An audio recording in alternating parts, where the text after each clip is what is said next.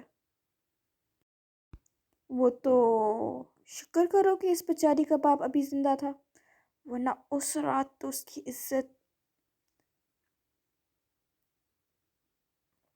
اس سے پہلے کہ باران سب کو مزید تفصیلات سے آگاہ کرتا، تراب شاہ نے دایاں ہاتھ ہوا میں گھمایا اور ایک زوردار مکہ اس کے گال پہ جڑ دیا۔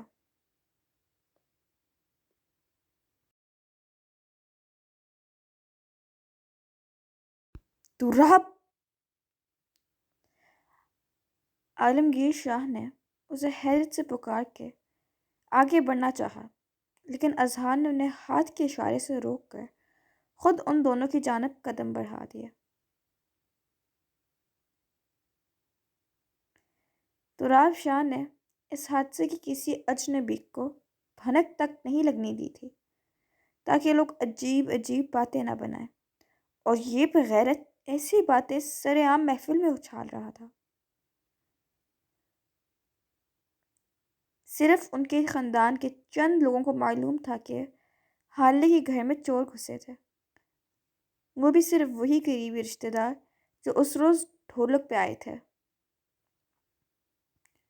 ان کے علاوہ اور کسی کو بھی بیچ کی بات نہیں پتہ تھی، اور نہ انہوں نے باہر نکلنے دی تھی، کیونکہ وہ اپنی اندرونی باتوں کو لیک کرنے سے پرہیز کرتے تھے۔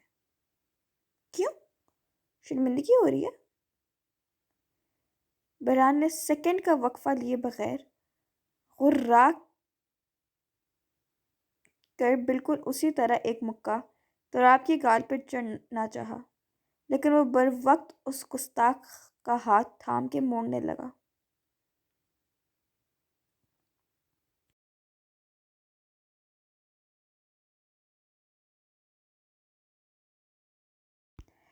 اس سے پہلے کہ وہ ایک دوسرے کا گریبان پکڑتے، اذہان شاہ فوراً ان دونوں کے درمیان میں آیا تھا۔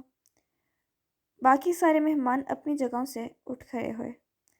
کیان بھی سیٹ سے اتر کے نیچے آ گیا، لیکن وہ زیادہ آگے نہیں بڑھا تھا کیونکہ سچویشن سنبھالنے کے لیے ان کے بڑے وہاں موجود تھے۔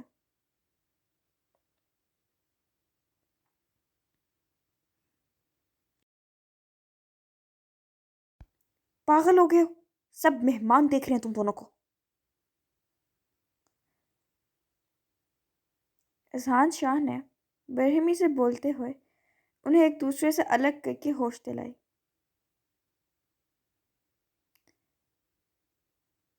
سب کو دیکھنا بھی چاہیے، پوچھے اپنے اس لاڈلے پارسا سے جس نے بھی 2 دن پہلے بے رحمی سے 2 قتل کر کے خون سے اپنے ہاتھ رنگے ہیں۔ کیوں؟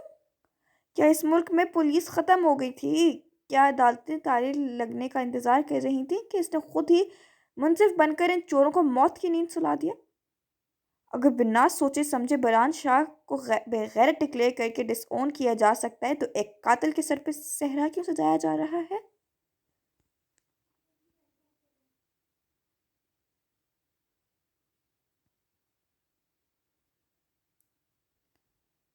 بہران شاہ ہر لفظ پہ زور ڈال کر غیظ و غضب سے چلاتا ہوا سب کو حیران کر گیا، سوائے کیان خان کے۔ کیان کے علاوہ کوئی نہیں جانتا تھا کہ تراب نے ان 3 میں سے 2 چوروں کو قتل کر دیا تھا۔ تراب؟ عالمگیر شاہ نے بے یقینی سے سوالیہ انداز میں تراب شاہ کی طرف دیکھا، جو مٹھیاں بھینچتے ہوئے بران کو کھا جانے والی نگاہوں سے گھور رہا تھا۔ ہاں، میں نے وہ قتل کیے تھے، اور اگر مجھے ان درندوں کا خون بہانے کا موقع 100 دفعہ بھی ملے گا تو میں ہر دفعہ انہیں پہلے سے زیادہ بے رحم موت دوں گا۔ تراب نے اپنے لبوں پہ طنزیہ مسکراہٹ سجا کر دیدہ دلیری سے اپنا کارنامہ قبول کیا۔ اذہان اور عالمگیر شاہ نے حیرت سے اس کی طرف دیکھا۔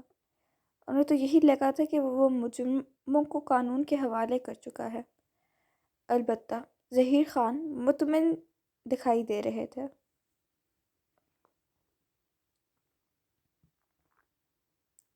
ان کے خاندان میں غیرت کے نام پہ بہت قتل و غارت ہوتی آئی تھی۔ اگر تراب ان چوروں کو قتل نہ کرتا تو وہ خود انہیں کسی طرح تلاش کر یہ نیک کام کرنے کا ارادہ رکھتے تھے۔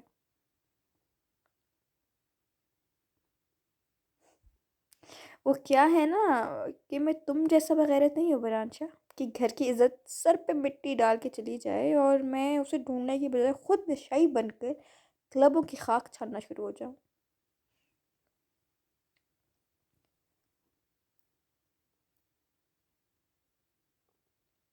تراب اپنا آپ اذہان سے چھڑوا کر آگے بڑھا اور بران شاہ کے کالر کے پاس سے ندیدہ گرد جھاڑتے ہوئے آنکھ دبا کر اسے مدھم سرگوشی نما آواز میں اندر تک سلگا کے رکھ دیا۔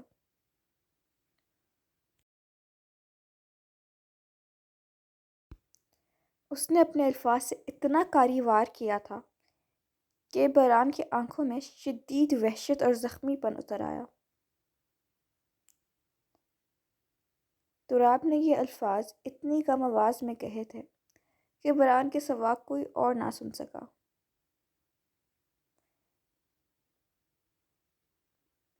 میں سید تراب شاہ ہوں، کوئی میرے گھر کی عزت پہ نظر ڈالنے کی جرات کرے گا تو اسے قبر کی 7 تہوں کے نیچے میں بذات خود اپنے ہاتھوں سے دفن کروں گا۔ تراب نے آواز کو بلند کیا اور کاٹ تار لہجے میں بے خوفی سے بولتا ہوا سب کو ان کی جگہ پہ منجمد کر گیا۔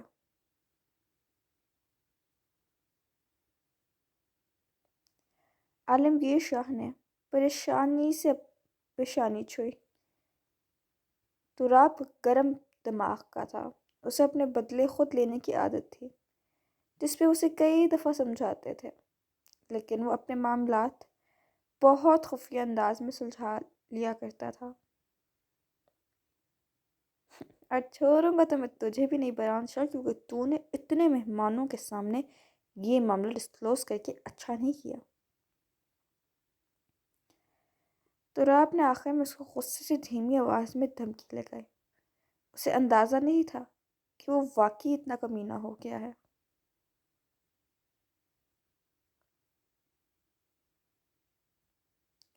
جو اکھاڑنا ہے اکھاڑ لینا، میں تو ہوں ہی بغیرت، اور سچ کہوں تو مجھے اب اپنی بےعزتی میں مزہ آنے لگا ہے، لیکن ہو سکے تو آج کی ہیڈ لائن ضرور دیکھنا۔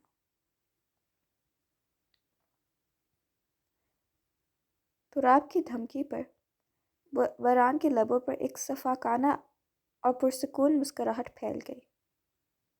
اس نے جھٹکے سے تراب کا ہاتھ اپنے کالر پر سے پرے ہٹایا اور اپنے کپڑے جھاڑتے ہوئے نہایت اطمینان سے اس کی آنکھوں میں جھانکا۔ آواز اب دھیمی مگر زہر میں بھری ہوئی تھی۔ ڈونٹ وری گائز، میں جا رہا ہوں۔ وہ ایکچولی میں نے اپنے ڈیئر کزن کی شادی کی اچانک خبر سنی، اسے مبارکباد دی پر مجھ سے رہا نہیں جا رہا تھا۔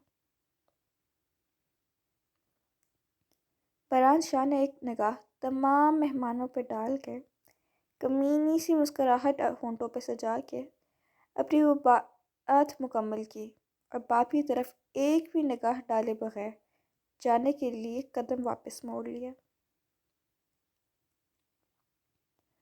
تراب شاہ نے جبڑے اتنی زور سے بھینچ رکھے تھے کہ اس کی جو لائن کی ہڈیاں نمایاں ہونے لگیں۔ بران، رک جاؤ! قائم شاہ کی بس ہو چکی تھی۔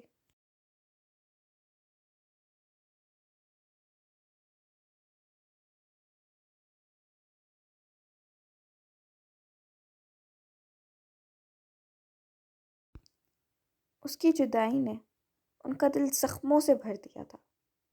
وہ نہ چاہ کے بھی التجا کرتے اسے روکنے کی سعی کرنے لگے، ابھی کہ اسے ڈس اون بھی انہوں نے خود کیا تھا۔ سوری، ایکچولی مجھے کلب میں ایک بہت خاص قسم کا نشہ کرنے کی عادت پڑ گئی ہے شاہ صاحب، اور یہ میرے نشے کا ٹائم ہے۔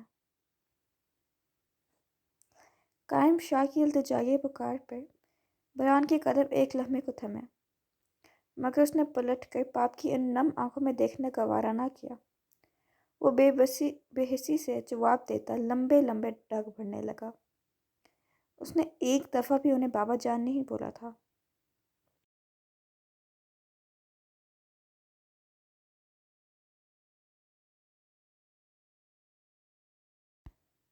باران جا ہی رہا تھا کہ ایک دم اس نے بائیں طرف گردن موڑ کے اس ننھے شہزادے کی طرف نگاہ اٹھائی، جو معصومیت سے آنکھیں مٹکاتا ہوا اس ساری صورتحال کو ناسمجھی سے دیکھ رہا تھا۔ زرغام کو دیکھ کر باران کے ہونٹوں نے مسکرانا چاہا اور انہوں نے اسے اپنے سینے میں قید کرنے کی ضد کی، لیکن وہ خود کو روک گیا کیونکہ اسے اپنی تڑپ پہ قابو پانا آتا تھا۔ ڈی جے نے اذہان شاہ کے اشارے پہ پھر سے میوزک لگا دیا تاکہ سب کا دھیان اس اچانک پیش آئے تماشے سے ہٹ جائے۔ سیکرٹ پیو گے؟ بہت ٹیسٹی ہوتی ہے۔ جاتے جاتے بھی ان سب کو سلگانے کی غرض سے باران شاہ نے کمینے پن سے اپنی آدھی ہوتی سیکرٹ کو زرغام کی جانب بڑھا کر گھمبیر آواز میں پیشکش کی، جس پہ سب نے آنکھیں پھیلا کے صدمے سے اسے دیکھا۔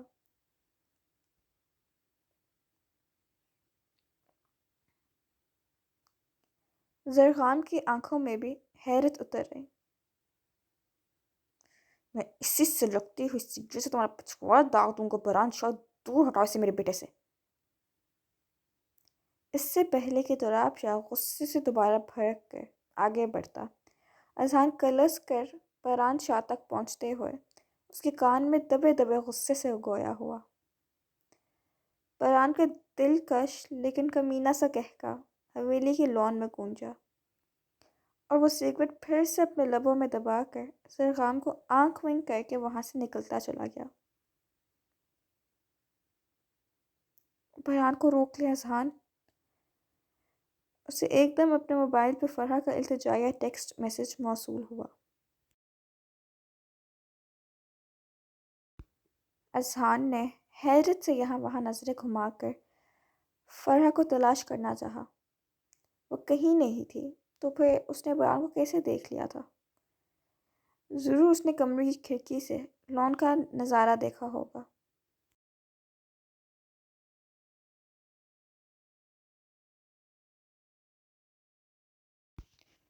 اذہان تیز قدموں سے آگے بڑھتا ہوا باران کے ہم قدم ہونا چاہ رہا تھا، لیکن اس کمینے کے چلنے کی سپیڈ بہت تیز تھی۔ وہ 2 منٹ سے پہلے اتنے لمبے لان کو عبور کر کے پورچ تک پہنچ گیا تھا۔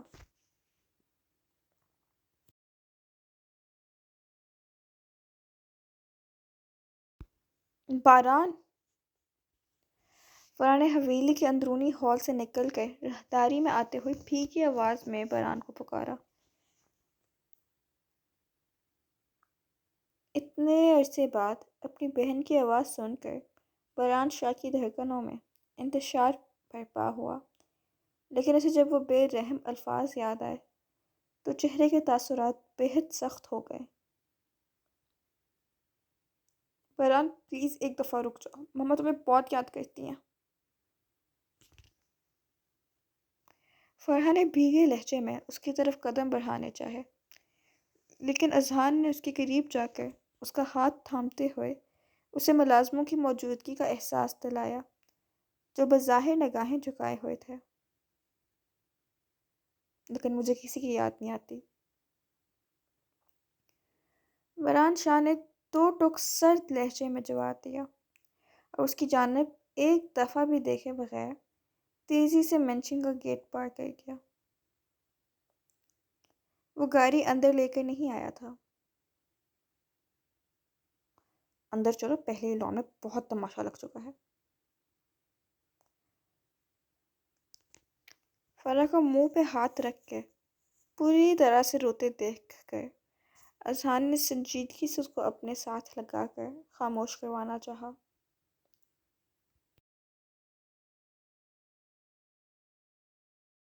اور اسے لے کر اندر کی جانب بڑھ گیا۔ لان میں مہمانوں نے آپسی چہم میں گوئیاں شروع کر دی تھیں، جبکہ طراب شاہ دانت پیستے ہوئے کیان خان کے موبائل پہ چلتی ہیڈ لائن دیکھ رہا تھا۔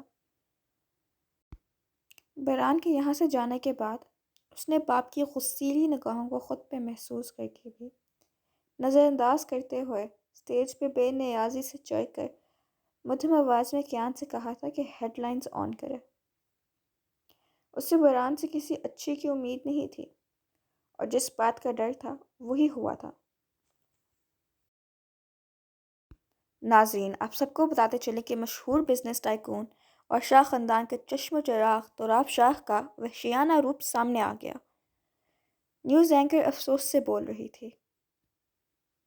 انسانیت شرمسار۔ ذرائع کے مطابق 2 محنت کش نوجوان چوروں کو محنت کش بنا دیا گیا تھا، جو رات کی تاریکی میں محض راستہ بھٹک کر یا کسی غلط فہمی کی بنا پر تراب شاہ کے سسرال کی حدود میں داخل ہوئے تھے، ان کے غیظ و غضب کا نشانہ بن گئے۔ ان معصوم راہگیروں کو بات کرنے یا اپنی صفائی پیش کرنے کا ایک موقع دیے بغیر اغوا کر کے فارم ہاؤس میں منتقل کیا گیا، جہاں قانون کو پیروں تلے رونتے ہوئے تراب شاہ نے انہیں بے رحمی سے موت کی گھاٹ اتار دیا۔ کیا اب غریب ہونا اور راستہ بھول جانا اس ملک میں موت کی سزا بن چکا ہے؟ اینکر افسردگی سے ہر لفظ ادا کر رہی تھی۔ ڈیم، راستہ بھول گئے تھے، لعنتی انسان۔ تراب شاہ غصے سے اپنے بالوں میں ہاتھ پھیر کر اپنے امٹتے غصے پہ قابو پانے کی سعی کرنے لگا۔ فکر نہیں کرو، میرے کچھ جاننے والے جرنلسٹ دوست ہیں، میں یہ نیوز ہٹوا دیتا ہوں۔ اسے غصے سے پاگل ہوتے دیکھ کر کیان خان نے سنجیدگی سے کہا،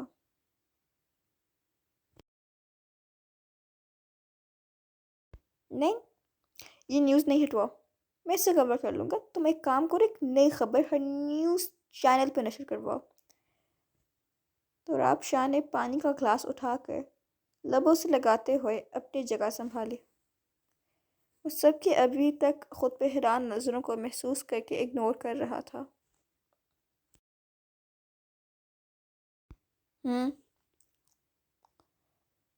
کیان نے سوالیہ انداز میں ہنکارا بھرتا اس کے ساتھ بیٹھا۔ تراب نے لبوں پہ پراسرار مسکراہٹ سجا کر کیان خان کے کان میں اسے ساری ہیڈ لائن سمجھائی، تو وہ نچلا ہونٹ تانتوں تلے دبا کر اسے گھورنے لگا۔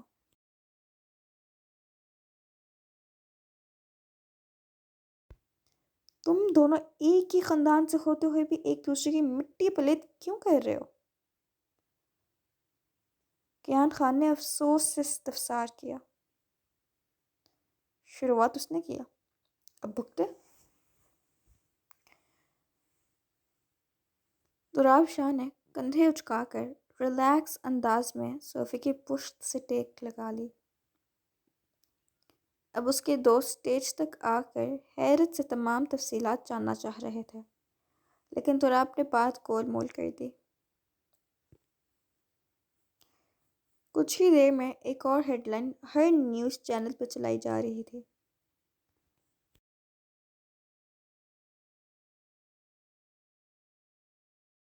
ناظرین، شاہ خاندان کے حوالے سے ایک اور مضحکہ خیز انکشاف سامنے آیا ہے۔ ذرائع کے مطابق بران شاہ دراصل ایک شدید قسم کے بریک اپ کے صدمے سے گزر رہے ہیں۔ انکشاف ہوا ہے کہ آج کل کسی سستی فلم کے ولن کی طرح اپنی ناکامی کا غصہ اپنے کامیاب کزن تراب شاہ پر نکال رہے ہیں۔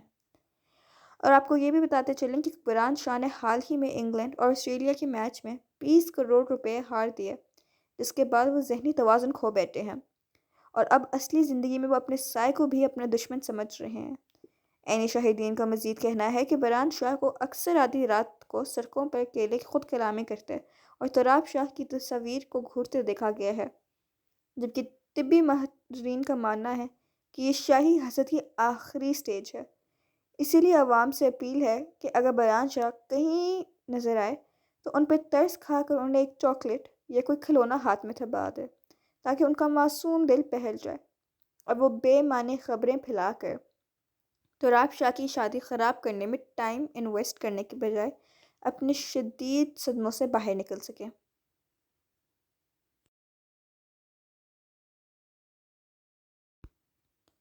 اس خبر کو سن کر بران شاہ نے ایک دم سے سڑک کے بیچ میں بریک لگائی۔ اسے ابھی شاہ مینشن سے نکلے 10 منٹ بھی نہیں ہوئے تھے اور اس کے کسی دوست نے اسے یہ خبر بھیج کر اس پہ بم پھوڑ دیا تھا۔ بران بہت آسانی سے سمجھ گیا تھا کہ یہ خبر کس نے چلوائی ہوگی۔ وہ غصے سے سلگتا ہوا اسٹیئرنگ پہ زور سے ہاتھ مار کے پھر سے گاڑی سٹارٹ کرنے لگا۔ ہاں، بریک ہوا تھا لیکن بہت سالوں پہلے تیری بہن کے ساتھ۔ بران شاہ نے ہر لفظ چبا چبا کر بد لحاظی سے بولتے ہوئے تراب شاہ کو وائس نوٹ سینڈ کیا اور گاڑی کی سپیڈ خطرناک حد تک بڑھا دی۔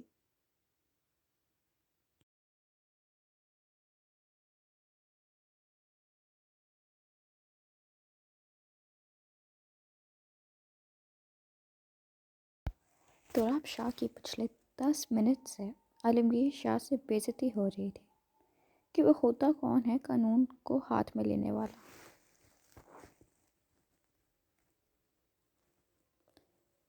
لیکن وہ بنا کسی پچھتاوے کے انہیں خاموشی سے سنتا بار بار اپنی گھڑی پہ وقت دیکھ رہا تھا۔ 100 مرے ہوں گے تو تم نے جنم دیا ہوگا، عالمگیر شاہ اس کی ٹھٹائی پہ بھڑک کے بولے۔ وہ دونوں باپ بیٹے مہمانوں کی نظروں سے دور لان کے بالکل آخر میں ایک دوسرے کے ساتھ کھڑے تھے۔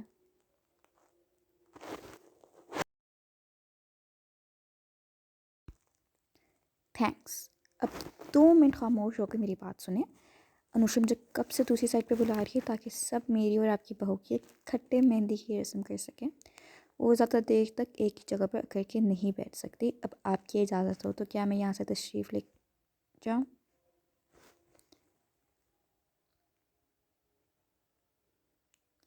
تراب شاہ نے انہیں انوشا کے ٹیکسٹ میسیجز دکھاتے ہوئے سنجیدگی سے بولا،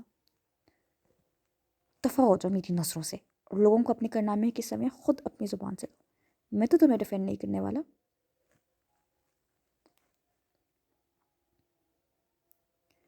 عالمگیر شاہ نے دانت پیس کر اسے صاف ہری جھنڈی دکھائی۔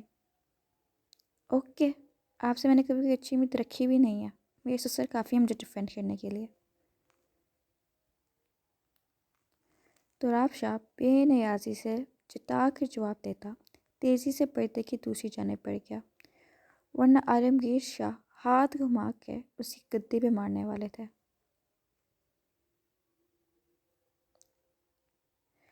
تراب شاہ نے اپنے خاندان کی سب معزز خواتین کو احترام کے ساتھ سلام کیا اور ارشین شاہ کی آنکھوں میں آنسو دیکھ کر گہری سانس فضا کے سپرد کرتا ان کی طرف بڑھ گیا۔ السلام علیکم، کیسی ہیں آپ تائی جان؟ تراب شاہ نے ان کے قریب آ کر نرمی سے حال احوال پوچھا اور ان کا ہاتھ تھامنا چاہا، لیکن انہوں نے ناراضگی سے دور کر لیا۔ وہ اسے جواب دیے بغیر نظروں کا زاویہ موڑ گئیں۔ بہت پیاری لگ رہی ہیں۔ تراب نے ٹشو سے ان کی آنکھوں کی نمی صاف کر کے نرم لہجے میں تعریف کی تو ارشین شاہ کی آنکھوں سے مزید آنسو پھسلنے لگے۔ باران ہمیشہ یہی جملہ بول کر ان کی تعریف کیا کرتا تھا جب بھی وہ تیار ہوتی تھیں۔ اس کے لیے ہلکان ہونا چھوڑ دیں، اسے ہماری عزت کی کوئی فکر نہیں ہے۔ جب ارشین شاہ نے مزید چند منٹ تک اس کی طرف نہ دیکھا تو وہ اسپاٹ لہجے میں انہیں جو ہدایت دیتا آگے بڑھ گیا۔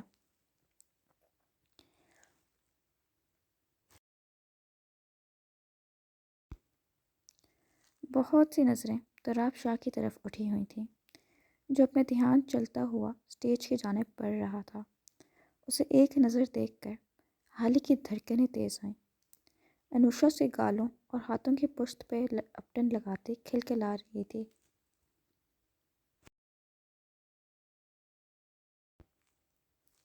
حالے نے پیلا جوڑا پہنا ہوا تھا جو بہت آسانی سے کیری کیا جا سکتا تھا۔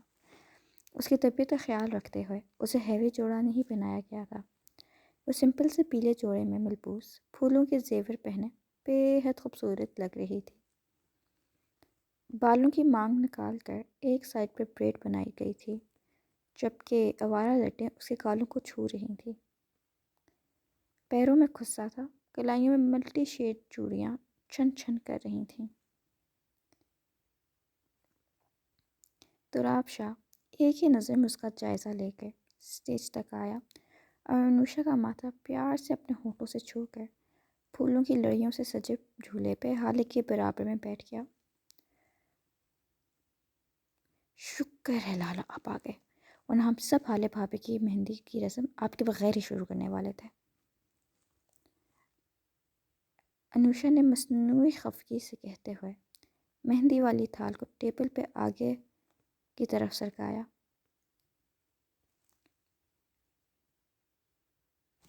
کہ اسے شاید یاد آیا، ہائے مٹھائی والے ٹوکرے لانا تو میں بھول ہی گئی، ویٹ ابھی لاتی ہوں۔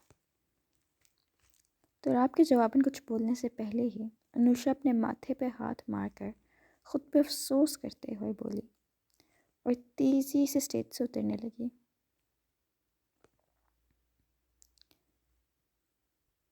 آرام سے جاؤ، اتنی اونچی ہیلز پہنی ہوئے کہ نہ جانا۔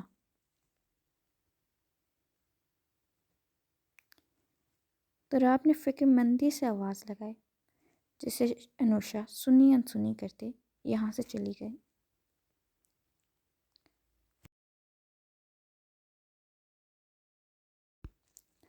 فرحہ یہاں نہیں تھی، اسے اذان روم میں لے گیا تھا۔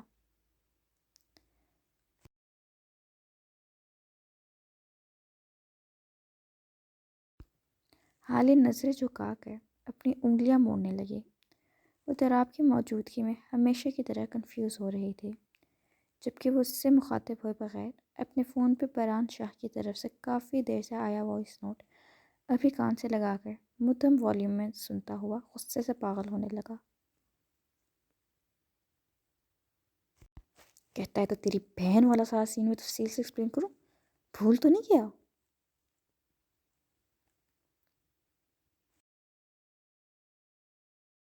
تراب شاہ نے اپنے لبوں کو فون کے اسپیکر کے قریب لے جا کر دبی دبی آواز میں برہمی سے جواب دیا، اور آخر میں جو گالی بکی اسے سن کر حالے نے سرخ ہوتے ہوئے زور سے نچلا ہونٹ دانتوں تلے دبایا لیا۔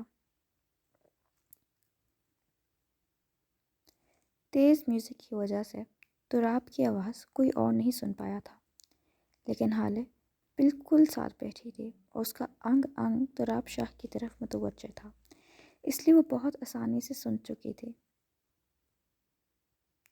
وہ سمجھ نہ پائی کہ تراب کس کو سنا رہا ہے۔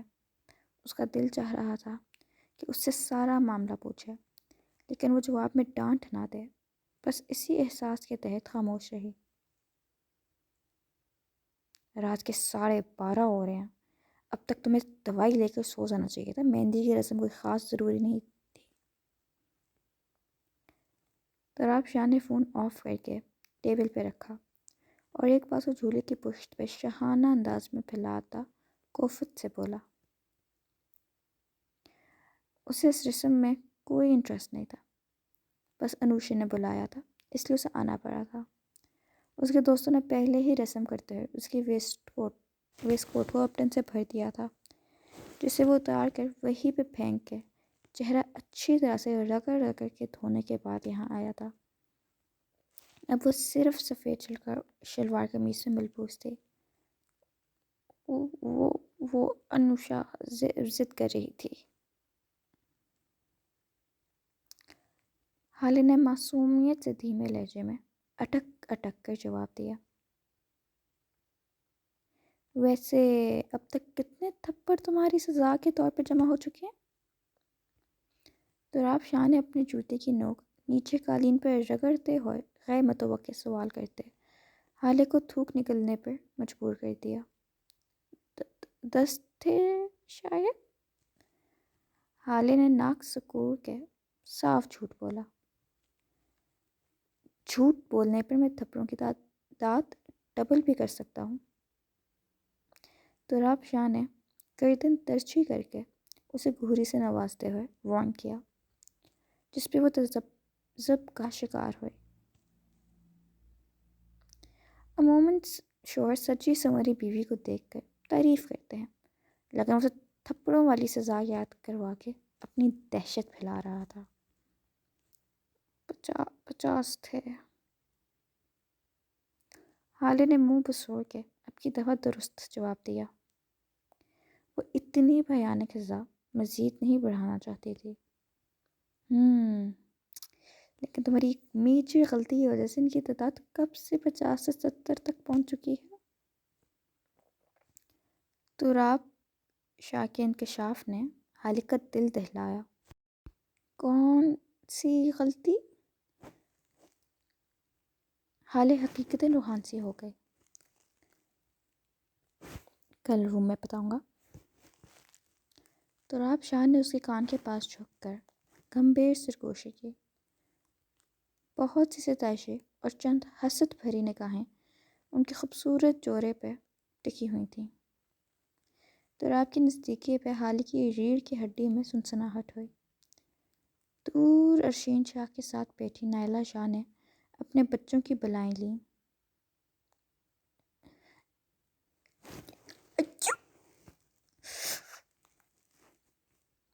حالے کو ایک دم چھوٹی سی چھینک آئی، جس کے باعث اس کے اندرونی زخم پہ ہلکی سی کھینچ پڑی اور اس نے ہلکا سا سسک کر بے اختیار تراب کی قمیص کا کونا زور سے اپنے ہاتھ میں دبوچ لیا۔ کر دو، یہ سوٹ بھی برباد کر دو۔ ایسا کرو اپنے کو پورا بال اٹھا کر اس پہ ڈیل دو تاکہ تمہارے کلیجے میں ٹھنڈ پڑ جائے۔ اپنی سفید قمیص کو اپٹن سے رنگتے دیکھ کر تراب شاہ دانت پیس کر دبی دبی آواز میں افسوس سے بولا۔ میوزک کی وجہ سے وہ حالے کی مدھم سسکی پہ غور نہیں کر پایا تھا۔ انوشا نے جو اپٹن بھر بھر کر شرارت سے حالے کے ہاتھوں پہ لگایا تھا، وہ اب تراب کی قمیص پہ نشان چھوڑ چکا تھا۔ سوری۔ حالے نے شرمندہ ہو کر فوراً اس کی قمیص اپنے ہاتھ کی مٹھی سے آزاد کر دی۔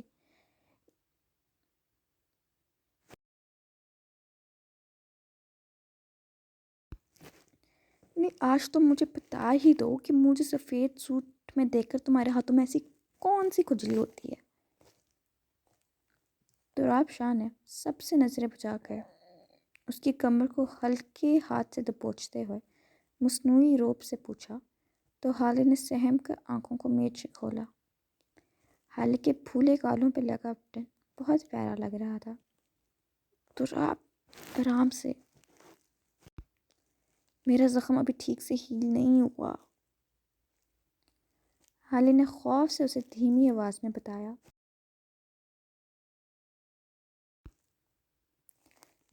تراب کے جارحانہ انداز پہ اسے لگا کہ شاید وہ اس کے پیٹ کا زخم بھول گیا ہے، اس لیے اس نے بر وقت یاد دلایا دیا تاکہ وہ ہاتھ اسے کمر سے پھسلا کر پیٹ تک لاتے ہوئے اسے دبوچ نہ دے، جیسے عید پہ اسے سزا دینے کے چکروں میں شدت سے چھو کر اس کا چومر نکالا تھا۔ زخم ہیل نہیں ہوا تو کس نے کہا تھا یہاں بیٹھنے کو؟ منہ میں زبان نہیں تھی؟ موم یا انوشی کو بتا دیتی، انہوں نے کون سا تمہیں کھا جانا تھا۔ تراب نے فوراً اپنا ہاتھ اس کی کمر سے ہٹا کر جھنجھلاتے ہوئے اسے جھاڑ پلائی۔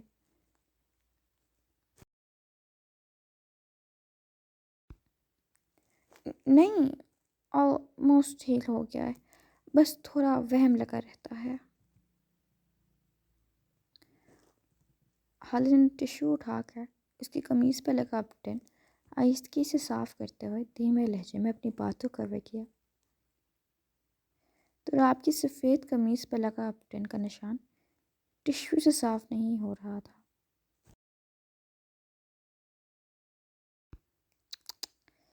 کل تو پھر تم مرنے والی ہو جاؤ گی۔ رخصتی کے تقاضوں سے واقف تو ہو نا تم؟ نہ جانے تراب شاہ کے دل میں کیا سمائی کہ اس نے حالے کی کمر پہ آہستگی سے اپنی شہادت والی انگلی ہر زاویے میں گھماتے ہوئے بھاری لہجے میں اسے جان بوجھ کر ڈرانا شروع کر دیا۔ حالے کا چہرہ لال پہ بھوکا ہوا تھا۔ اس کے بات کا گہرا مطلب سمجھ گئے۔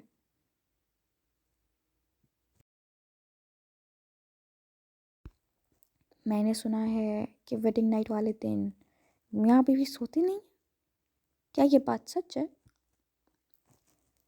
حالے کو جواباً خاموشی سے گھبراتے ہوئے دیکھ کر تراب نے لب دبا کر کمینگی سے معنی خیز سوال کیا، تو حالے کا دل چاہا کہ شرم سے چہرہ ہاتھوں میں چھپا لے، لیکن وہ حلق تر کرنے لگی۔ تراب کی انگلی کی حرکت اس کی پشت پہ اب تک نہیں رکی تھی۔ اب کچھ بولو گے؟ میں اٹھ کے جاؤں یہاں سے؟ اسے دوسری دفعہ اپنی بات سے کوئی جواب نہ دیتے دیکھ کر تراب نے افینڈ ہوتے ہوئے سرد لہجے میں کہا، نہیں، کیا بولوں؟ حالے نے فوراً سے پہلے جواب دیا۔ وہ اسے ناراض کر کے یہاں سے نہیں بھیجنا چاہتی تھی، وہ تو بس لاجواب سے ہو رہی تھی۔ جو پوچھا ہے اس کا جواب دو۔ کیا تم نے بھی ایسا ہی سنا ہے کہ شادی کے رات میاں بیوی خود پہ نیند حرام کر لیتے ہیں؟ تراب شاہ نے اپنا ذو معنی سوال دوبارہ دہرایا۔ اسے اس کا پزل روپ دیکھ کر وہ انٹرٹین ہو رہا تھا، ہنسی آ رہی تھی، لیکن وہ بہت مشکل سے ضبط کر رہا تھا۔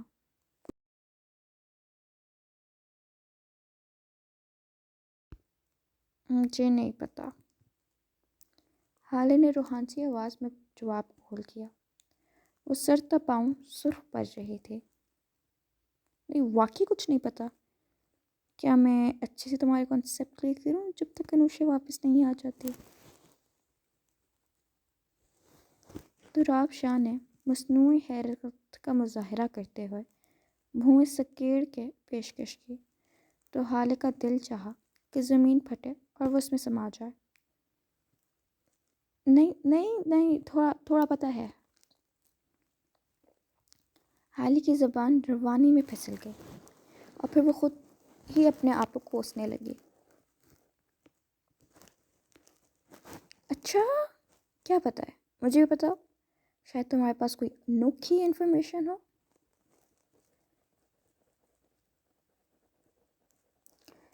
تراب شاہ 2 ہفتوں سے اس سے مخاطب نہ ہونے والی کثر آج پوری کرتا اپنے سوالات سے اس کے چوتھا طبق روشن کر رہا تھا۔ تراب پلیز۔ حالے نے خفت سے پاگل ہوتے ہوئے التجائیہ انداز میں اسے پکارا۔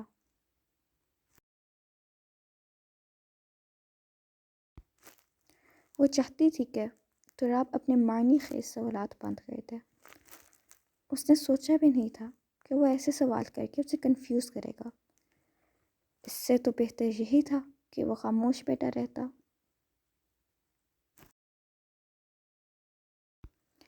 تراب ابھی مزید کچھ بولتا کہ اسے فرح سٹیج پر چڑھتی دکھائی دی۔ وہ نامحسوس انداز میں تیزی سے حالے کی کمر سے اپنی انگلی ہٹا کر ٹھیک ہو کے بیٹھ گیا۔ حالے کی جان میں جان آئی۔